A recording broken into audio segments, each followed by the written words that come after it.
Dr. Kelly. Welcome to Crooked Spine Show. We finally meet. Thank you, Dr. And Tony. we talked a little bit on the phone, what we're going to talk about today.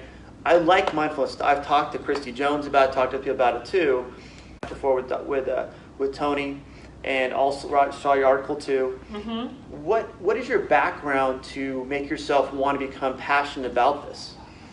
Well, I got interested in this about 20 years ago, actually, when I started meditating, and and I don't know if you can help me to launch this. That would be great. So, I started meditating about 20 years ago, and I'm one of those kind of hyper people with a lot of different things going on my mind at any given moment, and that really fuels my creativity.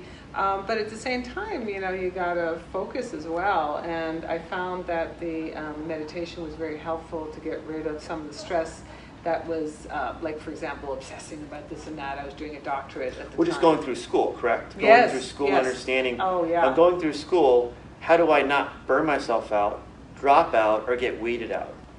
Well, I tell my students when I talk to my students. Yeah. Well, one of the things that that I think is very important is to practice what I call metacognition. And I know it's a big academic word. I come out swinging with the big word, right? I had to Wikipedia that thing. So metacognition is that ability to... Just give me 1 second. Sure. How do you reload your page?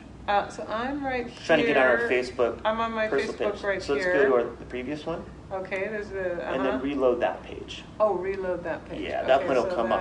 Right we're going to watch it live on our laptops because we're cool like that. Alrighty. And we're going to make sure we answer all the comments you guys have about what we're doing today. So do I scroll down there? There we are. And there then we are. Share. Share, okay. And then we share to your timeline. It says share now, friends. Is that good? Yep. Share now. Share now. Share now, friends. Okay. Now go right to your other timeline. This has been shared to your timeline. This is the coolest thing. I'm learning a lot from you. So, and I guess I just refresh my Facebook and I'll see. Oh, there we go. So there we're live. Okay. So right. So metacognition. So being an academic, I got to start out with the big words. But I'm only kidding. But this is an important concept, and I think it's something. It's the idea that. It's sort of like the owner's manual for your brain, right? It's like we need to be able to step back from our own thought process and reflect on it. And now I'll give you an example. I want to give the example of you doing these podcasts, right? So you're a chiropractor, you're a health practitioner, you're a health educator, but by doing something like this, you're taking yourself out of the busyness of dealing with your patients and doing what you love. Yes. And opening your mind to different ideas, right? And so you're feeding that curiosity, right? And anything that enhances curiosity enhances mindfulness. It gives you a broad perspective. Okay, if I'm going to be a health practitioner, do I really know about health, or is there someone else that can guide me in learning more about becoming a better person myself, but also spread that education to my patients? Right. So if you're just doing the same thing every day without getting new information, new ideas, then you're sort of what we call mindless to some extent. Yeah. You're on automatic pilot, right? But by taking yourself out of your everyday routine and talking to people like myself and all the other wonderful people you have on your podcast, that creates that curiosity and stimulates your thinking. And then when you're back with the patients, you have some different perspectives. And they get to see different aspects of who you are. So for me, metacognition is that ability to think about our own thinking. And, some of the research suggests that 90% of our thoughts every day are the same thoughts we had the day before. Yes. Okay, so this is not a lot of productive thinking. And robotic. They're also very negative, and they tend to get in this groove of sort of obsession. So that's what we call mindlessness, right? It's like your mind's just in this groove, and it's taking this path of least resistance. Not moving. Mindfulness is when you have that present moment awareness, and one of the words I love is curiosity. So you're really you're smelling things, you're feeling things, you are where your feet are. That's one of the things we look at with mindfulness. Good. You're not thinking about the future, you're not thinking about you're in that present moment. And the other thing which is interesting with our culture is to be non-judgmental. And that's hard for many of us. Because I think we're sort of wired to judge people, but at the same time, judging kind of puts people in a category or situations, and it makes life simple. I think when you're able to put someone or something in a category, you don't have to think about that. You can be mindless. Go back to talking about mindless about that. Boom, I'm done with that. But when you're more observational, okay, how do I look at the big picture? In my sense, is what I would think, and how do I observe versus use judgment? That's a different perspective. It's almost childlike per se, where you're being more naive. Hey, I'm new to this. How do I figure this thing out? Absolutely, and beginner's mind is one of the things the Buddhists say. I don't look at mindfulness from a necessarily Buddhist perspective, Yes. but that's where we got a lot of our thinking on it. I like to give the example of Starbucks, right? Because we all go to Starbucks, and most of us have good experience there. It's an interesting place, maybe a little expensive for the coffee, but still, it's a nice atmosphere. And now, where did Howard Schultz, the founder of Starbucks, where did he get the idea? Well, it turns out that he went to Italy, and he was observing, which is what you just said. Yes. He was observing the Italians and how they would come into the coffee shop. And it wasn't just consuming the coffee, it was the social aspect of taking that time out of your day, and that thing they call the third place. It's not work, it's not home, it's a place where you can have a moment where you get out of the busyness. And he's like, wow, we don't really have that in the United States, which we didn't. We had McDonald's, which you're just kind of on the go, grabbing, And so he started this thing. Now that's an example, I think, of the kind of mindfulness that we want entrepreneurs to adopt is, you're traveling and you're looking at the world and you're going, wow, look, what am I really seeing? What am I experiencing? And that, you get business ideas from that. Well, and one thing is, when you're mindful, does it make you more productive? Absolutely. How? Absolutely. Well, I think one of the things about mindfulness is it's, as you said, that observation, that self-observation. So you are able to make better choices about your time.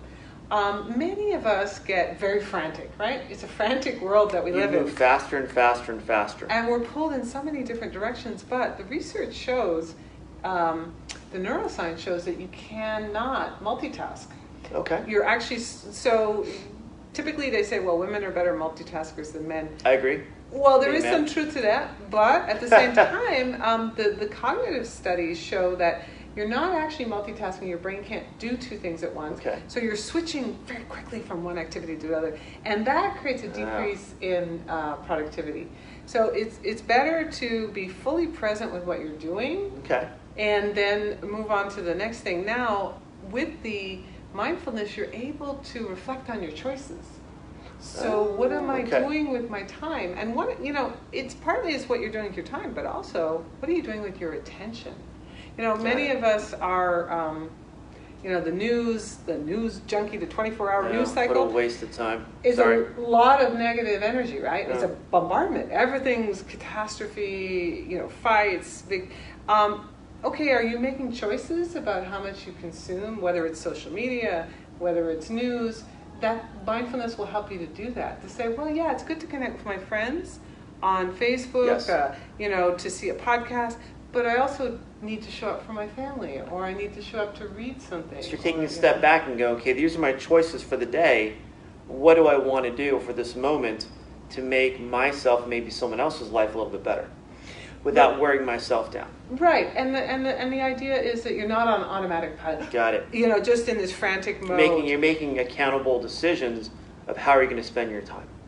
Yes, and There's a different way to say it. Absolutely, and one of the things we were talking about is that tunnel vision, right? Yes. Which is when we have the fight or flight response to stress. Good. We have that narrowing of our physical vision, right? And the tunnel vision, and that's very efficient to deal with a stressful situation, to run or etc. But many of us spend a good portion of our day in that, and then they have to go see you to get, Nothing wrong the with kinks out. Nothing wrong with getting the kinks out. Well, and a lot of it is like you're going back to the fight or flight, and mindfulness helping with stress is it allows you to start your day, if you want to call it that, at a more level sense. So if I'm here and I go with sense, okay, my body can handle this, I'm going to work on this today, I'm going to deal with this person, you're not allowing you to get into such a stress state Right. where now you have a physical change in your body. Maybe you start body temperature goes up. Maybe you start breathing improperly. I have people that come in, they're so stressed, they have arrhythmia in their heart because they've had it for not only tomorrow or next day, but they had it for weeks and months. They've changed their state to without mindfulness as a way to deal with it. Now their state is in stress the whole time, so they don't know what normal is anymore. They don't know what a relaxed state is. So that fight or flight, that the hormone response to your body of cortisol, catecholamines kicking in is way too high. Your serotonin endorphins are so low. This is your new state. That's what you know as your normal. So by having mindfulness, I would assume, it allows you to change that state over time, psychologically, mentally, and then over time, physically, to get back to a better state.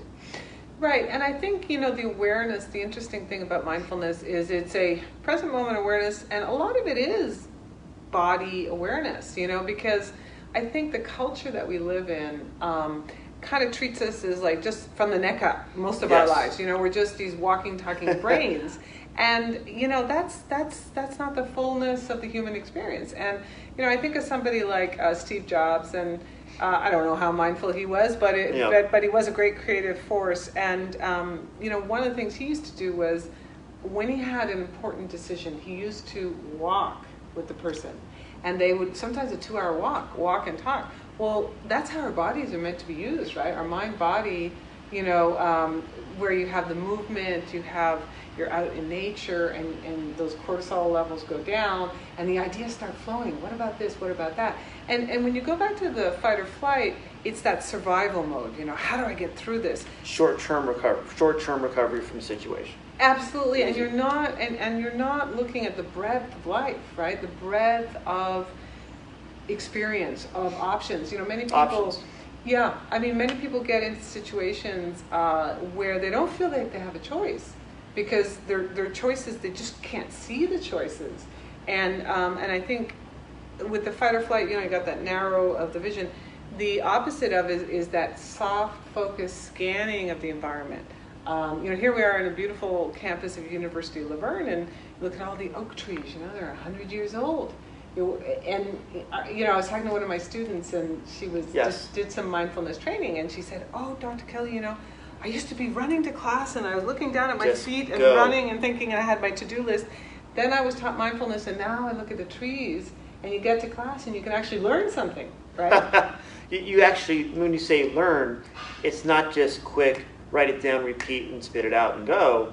You're actually learning to observe, to understand it, and then hopefully apply it down the line.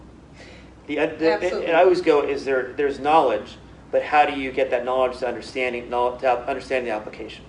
Absolutely. And I think, one of the things it's a bit of a buzzword in education, but is critical thinking. There you go. And I think in the U.S. we've been a little slower on the uptick with the elementary, the K-12, to really embrace the critical thinking that is so necessary for this digital connected world we're living in. Yes.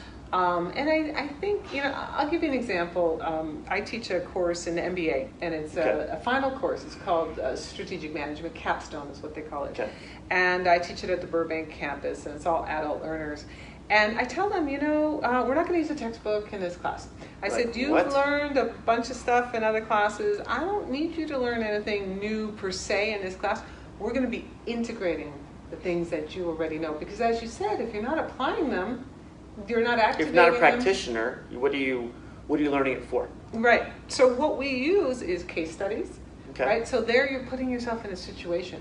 How would I react? What decision would I make in this? And that's an action orientation. So I think critical thinking, experiential learning is trying to get to that application side of education. I think it's the future of education. Well, the case study is going to give someone the experience of someone else, and how do I learn from what they've done to hopefully either apply that or maybe do it a different way, but now I have the knowledge of different ways to apply that knowledge.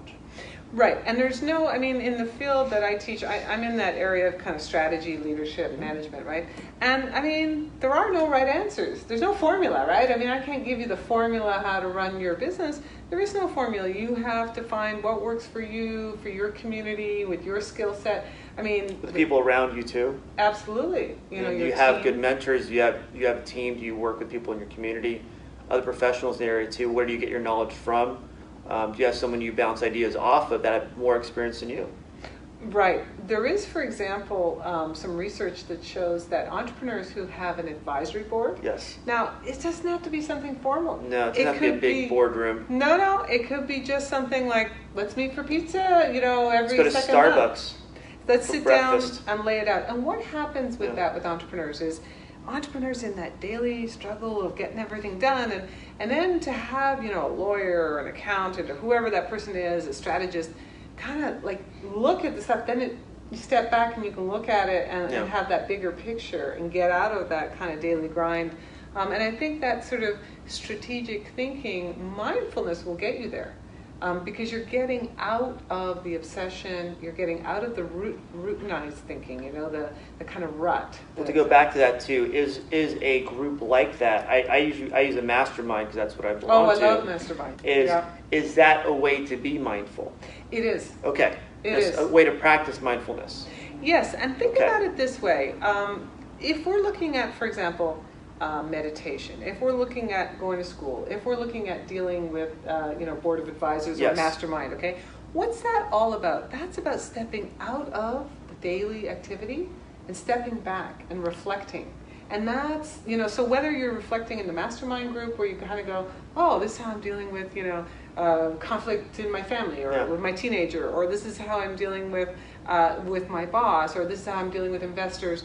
You're stepping back from your daily life and reflecting on it. And whether it's the quiet meditation with yourself or with others, which is very powerful, or, sitting with the mastermind group or sitting in the classroom. Yeah. One of the things that I find with my students is when they graduate, they really miss the classroom. Do you believe it? Yeah, because they miss I would assume the interaction with their peers who are on the same path that they were going to. Yeah. Now they're on their own going, okay, now what do I do? Right. And the thing is, in our society, the way we live right now, we often don't have discussion of big ideas except politics, which is kind of a disaster these days. So in the classroom, we delve into those deep things, we delve into global trends or technology, and that allows people to have meaningful, high-level conversations. So to me, it's all about stepping back from daily life and having that moment, that moment of reflection, and that's what the meditation will do, the mastermind group.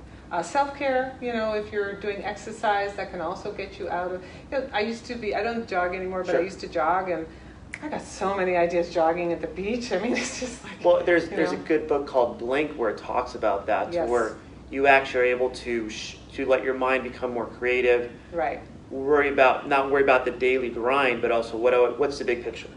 What do I want to make my next talk on? What do I want to make my next video? What's my next podcast going to be? Now, see, you have brought up, this is very important. I believe, a fundamental belief I have, is that human beings are naturally creative, okay? All of us. Now, it doesn't matter if you're cooking or you're gardening or you're doing podcasts or whatever it is, we have that creative energy. And I think I would like to suggest that if we're not living that creativity, then we're not fully, fulfilling what we can be. Well, going to that too, if you're in a stressed state, can you be creative? To reverse a lot that. harder. Okay. It's a lot harder. So if you're under stress and physically, mentally, work-wise, whatever it might be, your creativity might go to a lower level. Absolutely. And then by becoming less stressed, in a sense, reflecting more, finding a way to reflect through masterminds, through jogging, through working out, through maybe prayer, maybe something else you can do on a daily basis, allows you to bring that stress level down to become more creative. Yes. So the research does show that being happy, the idea of a tortured artist, the research does not bear that out. The more happy you are, the more creative and productive you are. So that's driving yourself to produce, and you're making yourself miserable, not a good idea, especially if you want to be creative. And what I'd like to suggest too is the modern economy. I mean, if you think about economies, how we're going with the driverless cars, the artificial intelligence, everything's going. So what's going to be left? It's the creative thought.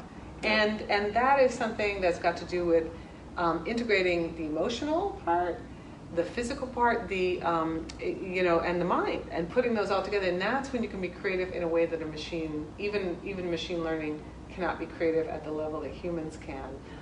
You're creating, maybe instead of being the service tech for a machine, now you're creating how do I manage the big picture of maybe 4 or 5 or 10 cars at one time on a grid or whatever it might be, or having the big panel of how things are going to work. Absolutely. Instead of being the person on the tools all the time.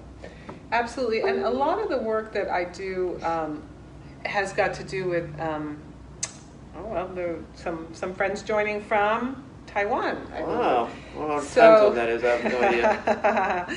So a lot of the work that I'm doing with entrepreneurs and executives right now has got to do with innovation. Okay. And innovation, we talk about innovation as being creativity plus implementation.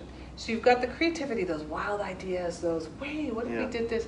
But then you've got the discipline of the implementation, and you know that. You're running your business, you're a practitioner. Knock some things out. You have to get results to provide a service to be able to provide a business that grows and is successful. But without the creative side, you're going to miss the next thing that's going to help your business grow. Right, and what usually happens, and this is a known phenomenon with entrepreneurs, and I can tell you you're not doing it because of the work that you're doing with the podcast. Sometimes I am. Maybe I haven't told you my whole story, but go ahead. Okay, well, is often you start a business and you're really good at something like you are, the healing and helping people to get higher help, and but then you get so into the implementation, right? And so you'd want to help as many patients as possible. You want to grow your business. You want to keep your employees happy. And you lose that spark of creatively thinking about the next step. Like you said, what's the next podcast? What's the next step? How do I help my patients more? How do I serve people more? And maybe not be part 2. We took a quick break because we had to. Okay. Sorry. Alrighty. Okay. So so recently I did this article. We did this article on mindfulness with one of my Marina Dorian, who is a psychologist in San Diego, and so it was published in New England Journal of Entrepreneurship. And next thing you know, through one of the kind of social media sites for researchers, which is called ResearchGate, I get this query from someone who turns out to be in Sweden, but he's originally a Spaniard, and he says, "Hey, you're doing such interesting work." And so let's talk, So now I'm part of this international research team that is looking at mindfulness. I think we got interrupted again. I'm not sure. Let's see, here we go. We're good. Okay. Yep. So just got to reload that one. Okay. So well, when they contact you, was it based on your Forbes article, on your main article you did, or what was the? They actually, because they're researchers, they saw that I'm just getting back on here. They saw my work on. I've got the live videos ended. Is that? Just go one more time. Reload one more time. Reload one more time. Yeah. Okay. I have it on mine right now. Yeah. There we go. So if I go back to yours, there we are, and then I guess and that's part of the spontaneity of. Welcome to live, people. Sometimes things work and sometimes things slow down. Here we go. Okay, so I'm not sure if it's on my Facebook anymore. Let's see. But, let's say share friends, and then go and share it to your timeline. I go here. Do I refresh? Then reload that one. Here we go. Okay. There we go. There it is. Okay. We're back again. Okay, so they found the article through this ResearchGate, which is like a Facebook for researchers, right? Okay. And so we talked, and the interesting thing was I speak Spanish. Right? Oh, congratulations. So, yes, I speak French and Spanish, and so me gusta hablar en español. Sure. So all of a sudden, with Miguel, who is from Spain, we were talking, and so he was telling me about a conference, and it's called, you talk about accelerators, right? Yes. So you have the innovation centers, accelerators. He says, well, we have a new conference that we do, which is called deceleration for entrepreneurs. What does that mean? And it means slowing it down instead of kind of frantically pursuing goals. And there is an expression, go slow to go fast. Okay. And I am somebody with a lot of sense of urgency, so that's just not me in a way. But mindfulness gives you that slow down.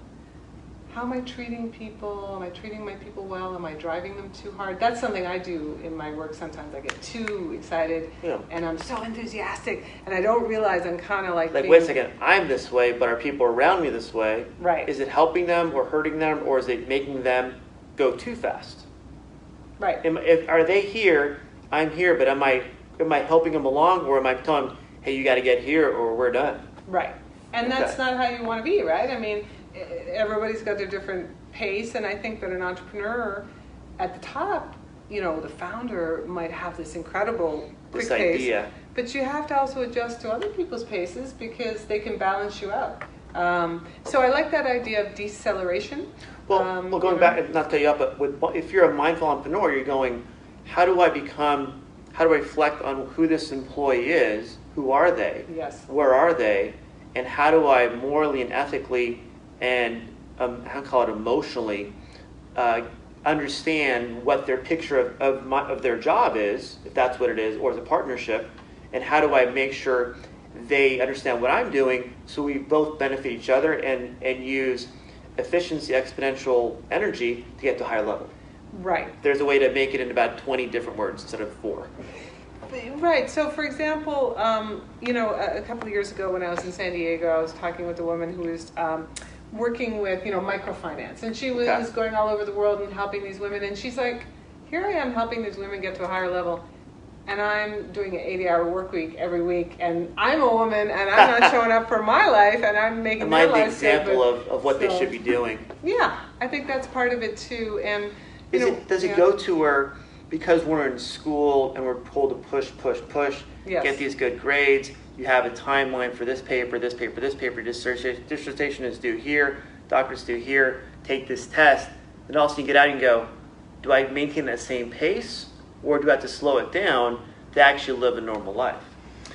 How does transition work? Well, let me give you an example. I was at a conference, and we had a South Korean professor who did a study in his class, and I thought it was very fascinating. He said he created a little app for his students to do some self-compassion, if you've heard that term. Self-compassion is, are you compassionate with yourself, right? Are you a slave driver with yourself and like, you gotta do more and you're not doing enough and it's not good enough? Or are you, well, you're doing a good job, you're showing up, you're doing better. Yeah. So he did these throughout the term, they had to log into the app and rate their self-compassion. He found that there was a positive relationship between self-compassion and grades. So the people who were being nicer to themselves were getting higher grades. What? I know, it's contrary. That's why. So if it goes against the, hey, if you push really hard, right, you'll get good grades, you'll make a lot of money, you'll be successful. Versus if you're self-compassionate, you'll be more relaxed and you'll get better grades. Right, because you'll find ways to integrate knowledge, to apply knowledge, because you're not in that state. You're learning it easier. Yeah. And doing what needs to be done, not just going for it and hitting 10 different directions and maybe get the same result. Absolutely. So I definitely, there's a lot of movement these days on self-compassion. You see a lot of conferences, etc. And I think mindfulness is one of the ways to get there. Because when we have that sort of present moment awareness of, like you're saying, what's going on in your body right here, right now, and then you realize, some of the painful things that we all have in life, right? Disappointments or things we're striving towards. And by being aware of that in yourself, then I look at you and I say, well, you too must be having that experience. And that gives me more, my own self-compassion gives me more compassion for you. Empathy too? Empathy, absolutely. Empathy also, okay. Yeah. Well, and I would take someone who's, say, a type A person. Yes, which and I am. I go, that person has to be successful. That person has to be this. And in general, what I know, which is very minimal, does society see people that are type B or C as being less successful? Is that something that is norm or something that's been changing? Well, you know what I like to look at? I like to look at the idea of a complementary team. Okay. Because I am, for example, quite the hard driving type in some ways.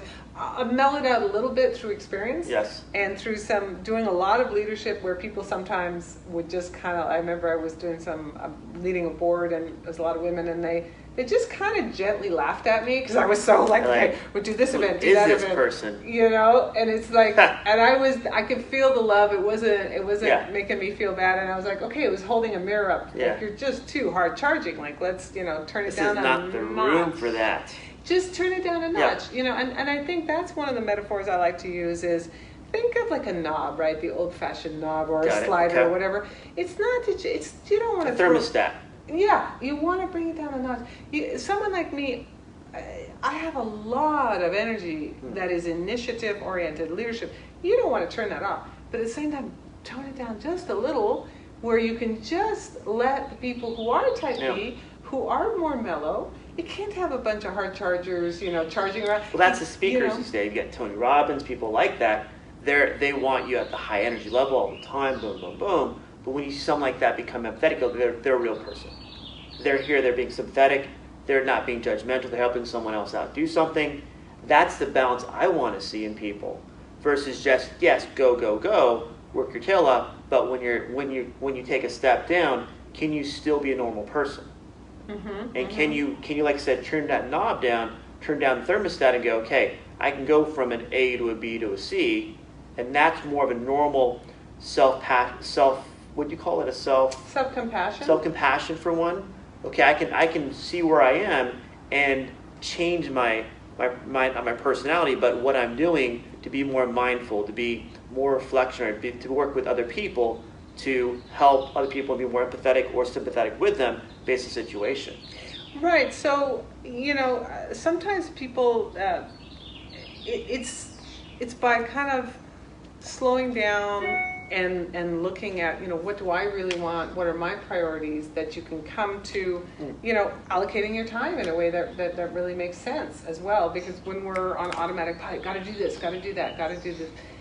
You know, are you really working from priorities? I mean, think of the 80-20 rule, right? Yeah. It's like 20% of your, 80% of your outcomes come from 20% of your efforts. Okay, so amazing. What about those other Pareto's, you know, optimality? What about those other 80% of your efforts that you're essentially wasting because they're not giving you valuable outputs? So mindfulness allows you to kind of reflect on that. It's almost being more efficient with what you're doing to see what's working and go that direction versus going 10 different ways and still going 10 different ways when you know only 3 are working for you. Right. For the results you want. Yeah, and it's that self-reflection where it's your brain isn't your thoughts. You can step back from your thoughts and say, is this a useful thought or not? Like for example, let's say many of us deal with politics in organizations, right? And so it's like one of the things is like, do you go to every fight that you're invited to? And mindfulness can give you that pause where you say, well, you know, this person's trying to get in on this thing. Is it really worth my energy? You know? And I think as you mature, you kind of make those judgments. There's a coach. I think he's one of the #1 coaches in the world, Marshall Goldsmith, and he has a book that says. Is it Marshall Goldsmith? Marshall Goldsmith. Okay. Yeah. So he has his book that says, you know, what got you here won't get you there. Okay. Okay. And basically, he's saying, you know, that in organizations, that hard charging approach will get you promoted up the you know, the echelon, the hierarchy. But then when you get to the top, you got to have the big picture, right? You got to get out of that competitive mode, right? Because you can't be competing with everybody at top management. You want to create trust and create meaningful conversation. You have to transition a little bit to where you're more open to ideas and more, okay, now how do we work with everyone together? Right. Not just keep stepping everyone the whole way through. Yeah, so absolutely. One of the things that we've found with mindfulness also is the ethical component, which you referred to, ethical decision making. So when you slow down and really pay attention to yourself, your own feelings, your own needs, your own where you're at, you can be more compassionate to others. And you'll see those ethical decisions in ways that maybe previously you didn't. They'll kind of jump out at you. Is this the right thing to do? Is this, you know, I could make a little bit more money by doing this, but I'm cutting corners for my patients, or not that you would do that, but, you know. Well, some people, they don't really care. So when you're self-compassion and you don't beat yourself up, then you can actually reflect that on somebody else. Because it becomes who you are, I would assume, so you don't want other people not to see that. Right. You want your character to reflect your reputation, vice versa. So I think, like you're saying, it is how, and I know people that went to school, chiropractic school, for example, and they went in very selfish, very greedy per se, just wanted to make a lot of money, and they had this scheme they wanted to do, and they came out, and because now they had a degree and a doctorate, now became more powerful in that same personality or character. And they're at this point they've burned out because they don't go so far with that. Well, and you see the addiction also, right? Huge. You got a lot of drugs and alcohol, and money can be an addiction. Power can be an addiction, and it's feeding, and you're in that mode more. And I think that mindfulness, by getting into the present moment, it's enough. Where you are today is enough, and it's the paradox of being satisfied that allows you to get more. Yeah, it's amazing. And get more without being, if you want to call it, unethical, right. And also emotionally balanced, so you don't stress yourself out of it. You stay more of a relaxed state. Yeah, absolutely. And one of the things I teach my students is, again, it's a big academic term. I'm allowed a few of these, but sure you are. Whatever it is. Self-determination theory. Okay, they talk about Got three it. basic needs. We have a need for competency. Okay. We have a need for autonomy. What's autonomy? Define that, because some people don't know, like myself. Okay, so and relatedness. So let me talk about autonomy. Autonomy means that if you are living your life, okay. According to what, let's say, for example, your parents wanted for you. As most people do. Yeah, as most people do. Well, that reflects a lack of autonomy. Okay. Because autonomy is being a person in the world and knowing who you are, what you want. It's not about not being related with others. We're all interrelated, right? We all depend. I couldn't do this podcast without you. It wouldn't be fun, right? Yes. It would be dull. So we're all interrelated. It's not about that, but I know I'm making authentic decisions from who I really am. That's autonomy. And Authentic. Got it. Yes. Okay. So you're not checking in. What's everybody else think? What do they think about how do I want to please someone? That's more of hey, what do I want for myself? And if someone else likes it, great. I'm not going to be beat up if they don't want. Right. And if you think of a manager, for example, you have to authentically, at some point, somebody has to make a decision. Yes. And you have to listen to different points of view and everything, but that autonomy of, yes, I can make this decision. And the third one is relatedness, because we are one of the top social species on the planet, right? Bees, ants, humans. Yes. Look at Facebook, right? We're all on Facebook. Yes. People are watching this because we love to connect with each other, right? That's a human nature, animal instinct, even beyond animals, I think.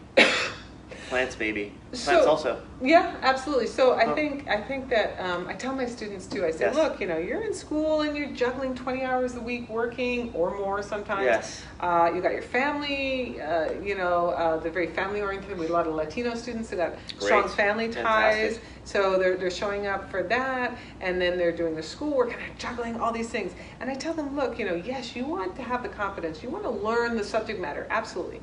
But you also want to have the relationships. Yeah. If you leave university and you don't have good friends, you don't have good relationship with your professor, you've really lost that. What have you gained, right?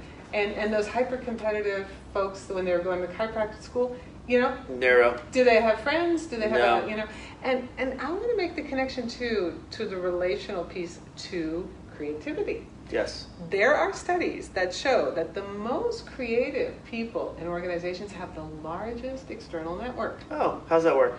Well, because what happens is, it comes back to that kind of tunnel vision. When you're in the goldfish bowl of the organization and the politics and please my boss and everything else. Yes. You're sort of in that narrow vision, right? When you are talking to people from different industries, look at you today. You're talking. I'm coming from a totally different angle at things, but we have a lot of things in common. We're stimulating each other. You're getting like nuggets of ideas. I'm getting nuggets of ideas. I go back to do what I do, and I do it differently because I found. You know what? I'm going to be doing podcasts like you are. Hey, live podcasts is the coolest thing, right? Well, a lot of it is how do you connect with more people, and maybe, just maybe, out of 100 people you connect with, they may be your, say, just a distant group that you connect with maybe once in a blue moon. Out of that 100, maybe 10 you connect with very closely and form close bonds with. Yes. But if you only connect with 10 people overall, you only have one really close bond person, so why not connect with more people as much as you can, and at that point, find out who you can really connect with and work with and over time build a relationship with. Absolutely. So I do. Why don't people do that though? Yeah. Why do people avoid that? Why do people not do that? Well, I mean, I think there is an element of introvert extrovert. Okay. So extroverts do tend to have bigger networks because I'm That's extrovert. just their personality. But for students though, and I deal with more healthcare students. Yeah. They're more, and I found, is more introverts. So I try to make them more extroverts because that gives them a way to grow and learn. Well, and I think introverts can connect with a wider range of people by making a conscious choice to do Yes. that. It's So out of the comfort zone sometimes, but... It is. And the thing is, one of the things I want to talk about is difference, right? Okay. So when you talk about that small group, right, the 10 people that Yes. you're in, so they might be very similar to you, right? Yes. And so you have a strong bond. From a creativity point of view, you want what we call weak ties.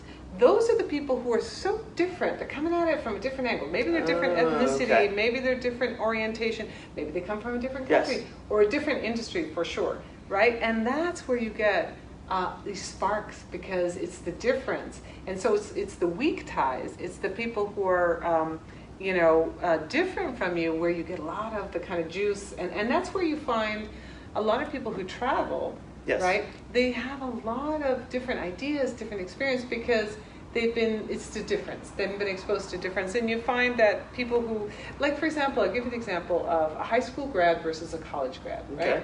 So one of the biggest differences, it's not that the college grad is necessarily smarter than the high school grad, right? It's the social network. By going to college, many American students go to a different city Yes. or a different part of California, a different state, whatever it is. They enlarge their network, and that creates a whole level of professionalism. And you have and so when you're trying to solve a problem, oh wait, I had a friend in the insurance industry. Let me call her and see what she thinks about this, right? Oh, okay. And so you get those different perspectives, and it's the network that is as valuable as the textbook knowledge you got. Huge. Yeah. Well, that's, again, going back to school where you learn and where you get the knowledge, and hopefully you start the networking there too. And also, beyond finding normal, I guess, people that you connect with, having mentors that you can actually reach out to that have the experience, maybe old professors, people that have been in this business for a long time, people to go to, hey, I had this problem, what do you deal with this last time? Right. And from then to once you become that, I think, and to expand your mindfulness and way to reflect and way to I guess, learn it more, is to educate someone becoming a mentor, becoming someone a connector, to let other people know, hey, look, I'm willing to help you out because I have the experience. Becoming a teacher, an educator.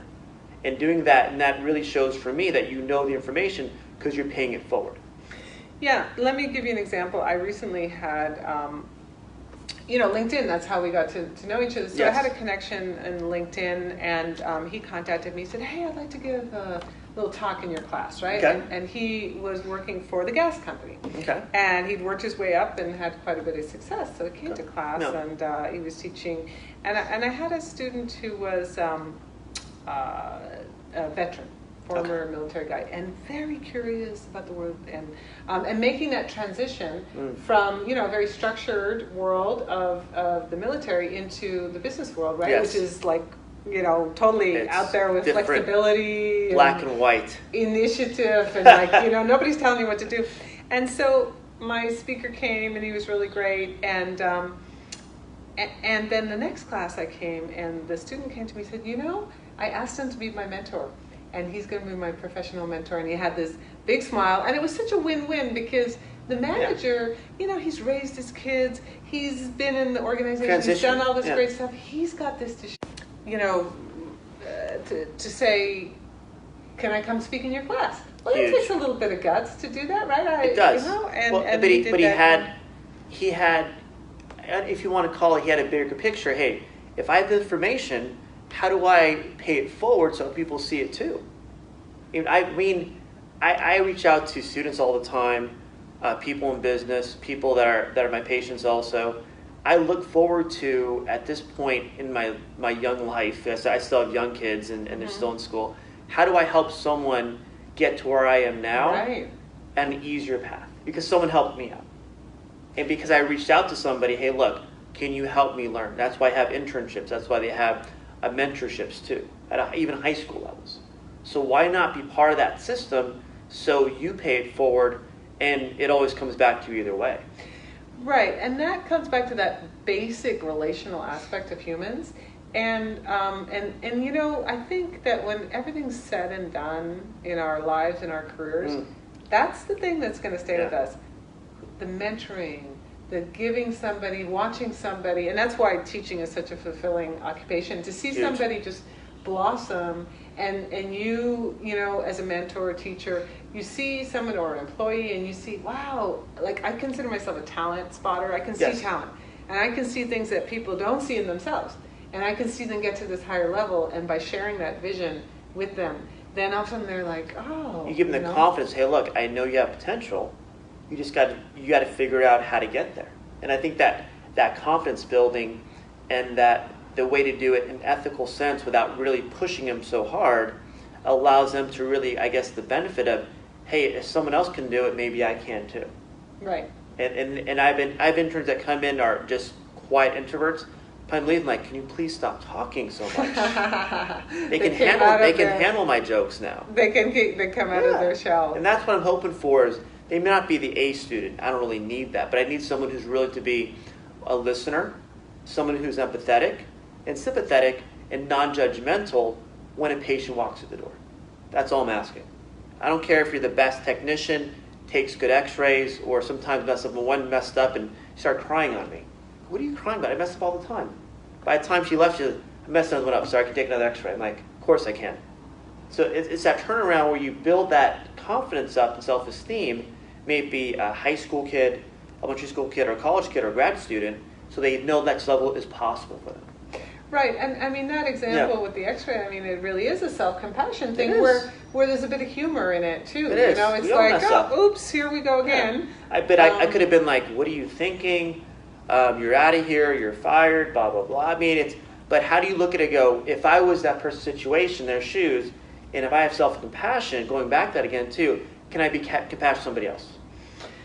Right. Can I show that compassion? And let me give you an example too that I talked to about my strategy classes is that we're living in a service economy, right? So you're that's providing why I'm a practitioner of a service. That's exactly what I do. Okay, so service economies are one of the successes, like in the old school, production line type of economy, manufacturing. It was all about the efficiency and the and getting no defect. All right, part 3. Okay. This is live again, part 3.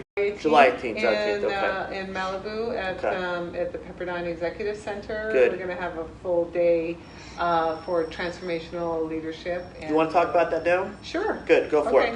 So what we're doing, it's called analysis to action, and it's exactly what you've been talking about, Dr. Tony, of going from just that kind of that book learning, etc., to really how do we make a difference? You're a practitioner at that point. In organizations, and we'll be bringing together a small group. We'd like to have about 20 in these type of events, so that we can really have hands-on. We can do some of the group work. And kind of intimate setting, and I am a great believer in the inspiration of beauty. So it's right there on the cliffs of Malibu. You got the Pacific Ocean crashing beneath you, and it's a great spot. You know what? We're living here in Southern California, and we have that. We have that wonderful advantage that we can. Pepperdine. So it's Pepperdine Executive Center. Got it. So it's a Laverne related. Right through Malibu Canyon, right there. Exactly. So it's very beautiful, and so we hope that folks can come and join us if they want to sign up for that. It's analysistoaction.com, and you can get a 10% discount by using my last name Kelly and the word 10 as a promotional code. So. Think about joining us. It'll be a great chance, as we talked about with the mindfulness, is a great chance to step back from the daily grind and kind of renew the well by looking at some of these authentic leadership, the mindfulness, the innovation, and bring that back into your business. And also, just connecting with great people as well. Well, and a lot of it is, I think, as we talked about too in our three-part series in one day, is how do we apply mindfulness through personal reflection, through masterminds, through physical exercise sometimes also, but routinely finding a time once every 24 hours to spend 10-15 minutes may seem like a lot, but when you've done that and over time see the efficiency of your overall day and your perspective of the overall day, I think over a period of maybe even a couple of weeks, you can see that change in your life. Is that correct? Oh, absolutely. Okay. Absolutely. And, the research shows, too, that our brain changes. How does that change? Because there's parts of our brain, I believe the amygdala is the sort of threat center, where you're seeing, and that becomes actually smaller. So you're seeing less. You're seeing less things as threatening because, and then that frees up what we call the prefrontal cortex, which is the executive decision-making part of our brain. And when you're in the fight or flight, there's no prefrontal cortex going on. You are just in that fear-based, and that is not where you're going to get the creativity. It's not where you're going to, and you're also going to see other people as threats. People become a threat instead of a person that you can. And I think one of the things, as I was mentioning with the service economy, a lot of the service economy, and I like to use the analogy of Starbucks because everybody knows it, right? Yes. So you go into Starbucks and I don't know what your favorite drink is, it's a skinny, upside down Call it brew. Latte. Just give me the regular brew. Dark black, I don't want nothing in it, just black, blue, so all at once. A lot of people have these very personalized orders, right? Yes. And they train the baristas to meet them right there with I want them. blah, blah, blah. I'm like, what are you talking about? And they're like, coming right up, right? And so that takes a lot of training, right? But the mindfulness piece is to that present moment awareness where you're looking at the other person, what they need, you're not treating them as like everybody's the same, right? No, she wants it upside down. Oh, okay, well, let's see if we can meet that person. And I think the service economy is more and more like that. It's interesting, Dr. Tony, because I find that women are a little bit more naturally in that mode. Because women are great communicators. Yeah. And so we're more into the back and forth communication. And, men have to learn that sometimes in a service economy because, you can't treat people, everybody's the same. You got to be, reading the emotion, the nonverbals, that kind of thing. Well, I remember listening to a neurologist one time talk when I was in chiropractic school. He said, when men get stressed, we want to be on our own, relaxing, not saying a thing. When women get stressed, they can't stop talking. We want to talk. So when you get those two different genders together, it's like fire and ice. Yeah, well, I definitely have that with my husband. I laugh because I say, you're like an island and I'm like the wave crashing on the shore. Again, now you should feel sorry for him, empathetic with him because he's doing it the right way. I'm kidding, I'm being sarcastic, but how do you find that middle ground to where, I need to transition over to become, as a male, a good listener so I can be empathetic with my wife, my spouse, my partner, my business employee, whatever it might be. Well, let me give you an example. There's we've talked a lot about the stress response, right? Yes. Okay, so women have an interesting stress response. I don't know. We have fight or flight too, but we have another one you may not have heard of, which is called tend and befriend. No. Okay. What's it called? Tend and befriend. Okay. Okay. So this is a way that women can deal with stress, and what it means is women, obviously have taken care of children and taking care of the older people, or partners, whatever it is. That decreases our stress levels. So, for example, let's say I've had a really stressful day, right? Yes. I'm really upset about something. I phone up a girlfriend. She says, "I can't believe it. I have this problem. With my husband." Okay, tell me about it.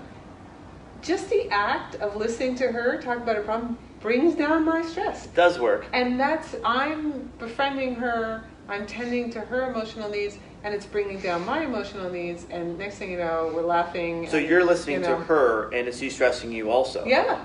And so, it's interesting. So men, I don't know if men have that response, but it's a good one to learn because by... I think that men. That's just both genders can actually. Absolutely. Okay, it's not just female based. Yeah, absolutely. And I think women naturally do that. We're more trained in that way to have that empathetic conversation. Yes. Men often have a competitive conversation, but I think men are learning new. It's funny. I learned a term, mature masculinity. I learned this recently. Ooh, okay. And it's interesting. And it's the idea that that masculine energy is good, but when you balance it with the empathy, right? So it's not just a competitive, which men are good at, and that's great because I mean, I'm a strategy person. I mean, Yes. competition's a big part of it, right? Done. But when you couple that with the empathy, that's when you get that mature masculinity. And People respect you you know, more too when you do that. I think so. People are more, hey, look, this guy can be at different levels, and I can communicate and talk to them, that person, and actually enjoy the conversation with them. Not feel like I'm being have to be defensive, or I'm only at this level with that person all the time. The one-upmanship. Exactly. Which yes. can, I mean, look, everything has its place, but Yeah. I like the yin-yang of life. You know, Huge. it's like you have to transition from the competitive to let's just, relate to each other. And More respectful that way too. People respect it, I think, more. Yeah. When you have absolutely. that ability to be compassionate and empathetic, someone's having a bad day, whatever it is, versus jump all over them. Right. It's just something you give someone a chance to, hey, look, maybe that's just the way they are. Like I said, by being mindful, by being reflective, sympathetic, empathetic, and doing an ethical and moral way, you're able to be the better person sometimes when a situation gets out of hand or can escalate really quickly. Yeah, and I think, one of the things which is really hard for me because it's not my personality Yes. at all is the pause. Right? Because I'm the got it. because I'm an extrovert Yes. too, I want to jump in with the solution, right? But mindfulness gives you that little bit of space. It's just that little, because your first response, let's say The emotional response. In a conflict situation, let's say, Yes. is probably not going to be a good one. No. Right? So and that's why they say count to 10. Why do they say count to 10? Because if you count to 10, and then they say if you're really angry, count to 100. Yeah. It lets your prefrontal cortex kick in. And your prefrontal cortex can make decisions and say, hey, wait a minute, is it really worth yelling at a patient because they're late or something or whatever, or because they question something? Is it really worth it to win this argument but to lose the relationship? And you can say, sometimes it is and you have to do it. Most of the time it's not, right? But it's that little pause. Oh, wait a minute, I feel myself. Yes. We used to think that the best decision making was kind of the really objective decision making where it's like, I'm just looking at the facts. Boom. Stats. This is what we found now is the research says it's the marrying of the rational thought with the emotions. Together, Okay. You get higher order solutions. And now the emotions, which, for example, if you're having conflict or something, if they're so strong, that drowns out the rationality. So mindfulness allows you to, oh, wait a minute, I'm getting angry. Or I'm getting really excited. And an entrepreneur can get really excited. But sometimes you have to question that excitement, right? Well, maybe this is not the right investment. Maybe I shouldn't. So whatever the emotion is, positive or negative, when you can practice mindfulness, you've got a little distance from the emotion. And you're using that emotional information and the rational information. And it's when you put the two together that the power of creative solutions just the efficiency is going to be a lot more, where you actually get a solution that's going to be productive for the person or the company. So I assume you're seeing the more long-term effect versus short-term gain, blah, blah, blah. You're good, and all of a sudden things drop again. So you're not wasting time that in between where you're keep going after 10 different things versus just the one or two actually working for you. And that's interesting too. Yes, absolutely. And it's almost, I think there's a lot of paradoxes in life. Yes. And it's almost by being in the present moment that you can make longer term decisions. By actually getting more present, you can say, what's in a year from now? Is this going to really matter? Is this not going to matter? How can I adjust for that? What's going on? It's amazing. Absolutely. You've given us a lot of information to talk on our first podcast. We have 3 parts. We're going to put in one part, one video. But a lot of it is the next talk I'd like to go over with you down the line after the conference too. Sure. Is how do we progress this to entrepreneurs, adults, students, to even children? To how do we focus and give them a chance as a child, maybe elementary school, preschool, even high school, to develop this and find practices so their school is more efficient. Yeah. They become less stressed. They gain more confidence, self-esteem, so they come out a better person to handle a life outside of school. And that's my next focus is how do we get to that point to pay it forward to the younger generation. Right, and I think there's a lot of issues there that we can definitely talk about. I mean, I think one of the things again is in terms of the genders, Yes. the way we teach is not suited to boys. And it's terrible. Easy to see. It's terrible, and then you have all the ADD diagnosis and the medications. But kids, boys are extremely active. Girls are too, but and boys learn by competing, and we're, team play. And this kind of perfectionistic thing that girls gravitate more to, which is great. Yeah. Right. It's not either or.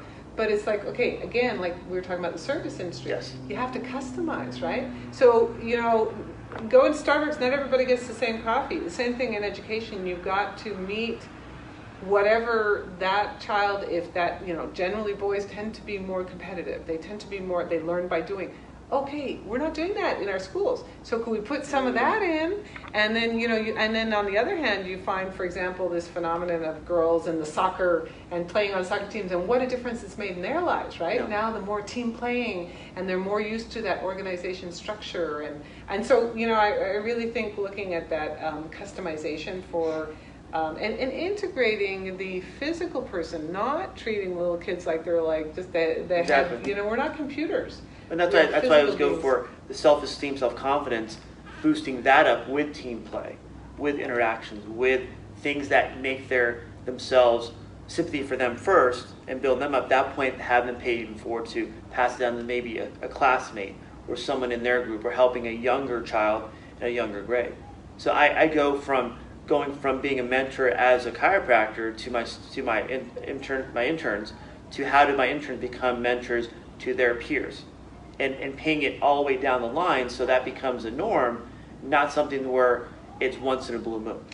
Right, and one of the things we know about learning is how do you really learn something? You teach it.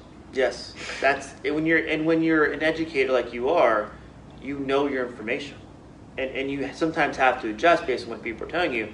But and an educator too, I look at it as how do you continue to learn by doing more research, by looking at more things. By spreading yourself out outside of Southern California to Spain. Mm-hmm. And what have they done? And how do I integrate what I'm doing here? How do I pay it forward and apply it in an event? At that point, people are seeing the application and using our information and then going full circle again.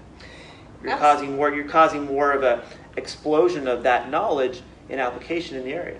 It's great. Oh, absolutely. And I think that, I was thinking about it, I do a lot of strategy consulting. Great. And strategy is not an easy thing to get your head around. No. And I think that, a lot of leadership is teaching. It's teaching. And, as you know as a parent, yes. What do your kids learn the most? By watching. How do you Example. do things. So if you are modeling learning to, for example, your employees, your children, to that gets other people. I can learn too. I can take risks. I mean, you sending me a note and saying, "Hey, let's do a podcast together." Yeah. You're putting yourself out there.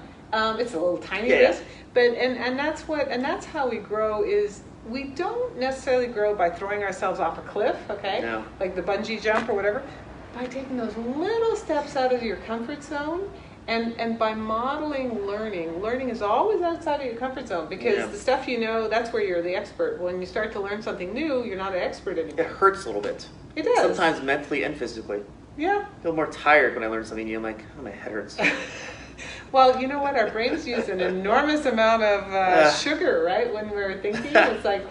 And even as an educator too, even as a chiropractor myself, as I learn more, I go, okay, now what else can I learn? It becomes more a habit of learning versus a habit of being in narrowed vision all the time. And being just in my office, just in my patients, 9 to 5, and I'm going to be there tomorrow. If you learn, you continue to learn, you want to maintain that habit, maintain those connections, so maybe someone else can give you more information. Maybe somebody else can help you out. And that's why, the event that we're doing in July, the Analysis to Action event, you got to get yourself with other people who are excited about learning too. And that's, going back to we're relational as human beings. And when we see that in others, that kind of lifts that curiosity, that thirst for knowledge. And, one of the pillars of the mission of the University of Laverne is lifelong learning. Wow. Okay. Because it's like you're only as good, as they say in Hollywood, you're only as good as your latest hit or whatever. Yeah, you're latest at bat basically for a baseball player. But that's the thing is, when you come out of school, and I was a chiropractor, I'm like, I am done for a while. I'm burnt. But once you go, okay, what else? Am I happy where I am? If I'm not, am I going to sit here and whine about it, or am I going to learn something else to make myself, my person, my brand, my character, my profession better? And it's everyone's choice. I'm not going to make a choice for you. But if you're going to complain about where you are, you have to change something to grow. And education may be in a book, maybe in a video, maybe doing podcasts, might be doing connect with other people. Do something different. Get out of your comfort zone so you have that growth. And you are going to fail. I tell my interns, out of 5 people I call, maybe 3 call me back, and maybe 2 want to do a podcast or do want an interview. You know, when I tell them they're going to look for a job, maybe 10 people you're going to call, maybe 5 people call you back, maybe 3 want to interview, maybe you might get 1 that wants to hire you. So you have to call 20 people to get 2 that want to hire you, and then so on and so on. You have to have that confidence. I have to do more sometimes to see that overall benefit for me long-term and short-term. You know, and I really think mindfulness can help you with that too. Massive. Because it's only when you're satisfied with where you are now and it's enough already that you can put yourself out to do more. And people often say to me, how do you do so many things? You're involved in so many projects. I think partly it is, you know, I am a daily meditator, so I do that every day. And actually that's one practical tip that I'd like to give everyone from the podcast. They need this. Listen to this, people. Okay, so meditating every day as a practice is more powerful than meditating like 2-3 times a week. So it's better for you to meditate literally 1 minute a day, okay, than 20 minutes 3 times a week. So the research shows, 20 minutes is great. 12 minutes is a nice sweet spot that I recommend. 20 minutes can be. But can you build it up over time? Absolutely, you can build it up. But what's most important is a daily practice. Great. Okay, so if all you can do is 1 minute a day, that is so powerful, and you will see a difference from doing that. I always meditate before I go to sleep, and I try to meditate one other time. I sleep so much better. I feel so much more refreshed in the morning. And it can just be 5 minutes of sitting, paying attention to your breathing, just letting that moment of kind of reflecting on your thoughts, detaching from them a little bit. And I'm the opposite. I like to reflect in the morning. I do biblical readings. I have aspirations that I read to, and things of quotes that I've read in the past, and I go through my daily goals for daily, weekly, monthly goals. So I start my day with a mindset. Okay, I'm gonna do this, this, and this, but in this state, the state of mind. So with empathy, with compassion, with sympathy, people around me. I love that empathy, compassion, sympathy. So I like to start with that and go. So the first person I see, I'm going to smile at them. Say hi, have a good morning. So you start that habit. So you want to. For me, I want to maintain that attitude throughout the whole day. That's my thing. That's just a different perspective of what I do, and that may take 10-15 minutes as I drink my cup of coffee, whatever it might be. Right. So I do not recommend first thing in the morning. The news, it's so much these days. So, taking some of that moment of, even if it's 1 or 2 minutes, or throughout the day, if you can only afford a 1 minute break of meditation, you can close your eyes and just take that, moment. Sometimes I do it at the beginning of class. Sometimes when you're doing a meeting, right? You're running a meeting, everybody's like, traffic in Southern California, everybody's frantic. Okay, let's take a 1 minute of silence, and people they can pray, they can meditate, they can do what they want, but that just changes the whole kind of molecules of the room. It's just giving yourself a chance to decompress. At that point, okay, now I can deal with all of this because now I've kind of shut it down just for a few minutes. Right, and then you're more likely to see people, I think one of the traps of mindlessness is seeing people as objects rather than people. Yeah. They're just like, it's a car that's in my way, I need to get there. Oh, they're not doing what I want, I need them to... Yeah. No. If you can see them as people, and that, like you're saying, that empathy, then you can start really having those win-win solutions where what's good for you, what's good for me, let's talk about that, and let's make it work. I'd like to see that on the freeways of Southern California. Good luck with that. But then when you do that, you end your day, I start my day, your next 24 hours becomes a lot easier, more efficient, and more productive. That I've seen. That may be just me. Yeah, no, I've had the same experience. No? Absolutely. All right. Anything else for our first show? No, I thought this was enlightening. I hope we didn't go in too many different directions. I've got that kind of mind. A little bit. I'm a little bit, everything stimulates my thinking. So. But the biggest thing is, I think, is we're getting people that go from entrepreneurs to business owners locally for one mom and pop shops, to parents, to sometimes even kids and young adults and students, obviously, at University of Laverne, to understand how to become more reflective, more mindful, and then from there, more sympathetic, more empathetic for people around us, and having self-compassion, reflect that with the people around us too. Right, and I'd like to add in creativity. Creativity, that good. It's going to increase your creativity, and we're all creative human beings. And I'd like to, put that out there to everybody to look at your life and say, am I living my creativity? And if I'm not, what would it look like? And when you do that, you can be more productive. You can do more things for you and people around you. Absolutely. Right. Well, thank you for being on the first show. Thank you so much. And like I said, we're going to do is going to get the YouTube video up, and next, hopefully 24 hours, latest 24 hours, hopefully tonight if I have time, and give the link on all these shows, on part 1, part 2, part 3. Okay. So you see all of them on there, and then connect with Dr. Kelly, and if you can, look at our event that works for you. You'll learn exactly how to live the rest of your life more mindful. All right? So thank you. Ciao. Thank you, folks.